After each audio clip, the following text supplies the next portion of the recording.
Hello everyone, তোমরা সবাই কেমন আছো? আশা করছি ভীষণ ভালো আছো, আর আমিও খুব ভালো আছি।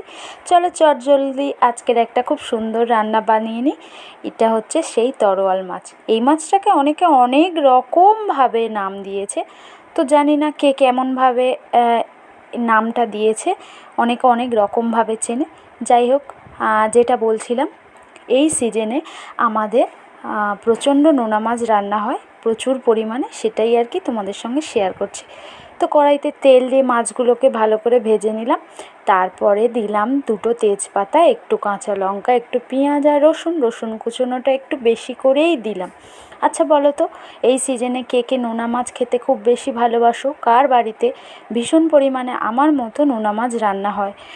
তো তোমরা একটু কমেন্টে জানিও অবশ্যই করে। আর আমার এই ভিডিওটা যদি ভালো লেগে থাকে অবশ্যই একটু লাইক, কমেন্ট আর শেয়ার করে দিও।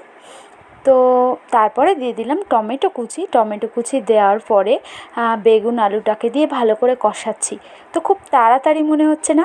ভিডিওটা একটু চটজলদি বানিয়ে নিলাম, এই কারণে এখনকার মানুষের সময়ের অভাব, তাই একটু চটজলদি বানিয়ে নিলাম যাতে আমার ভিডিওটা সবাই ধৈর্য ধরে দেখে।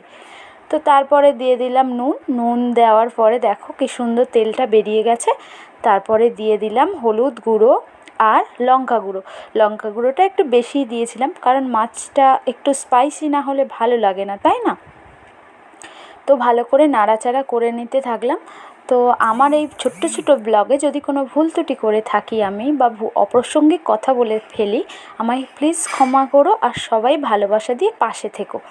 আর হ্যাঁ, তারপরে দিয়ে দিলাম আদা কুচি দিয়ে খুব বেশি নাড়াচাড়া করলাম না, এই কারণেই আদা কুচি দিয়ে বেশি নাড়াচাড়া করলে নাকি তরকারি তেতো হয়ে যায়, যদিও এটা আমি জানি না, শোনা কথা। তো তারপরে জল ঢেলে দিলাম। ব্লগটা যদি ভালো লেগে থাকে শেয়ার করো প্লিজ।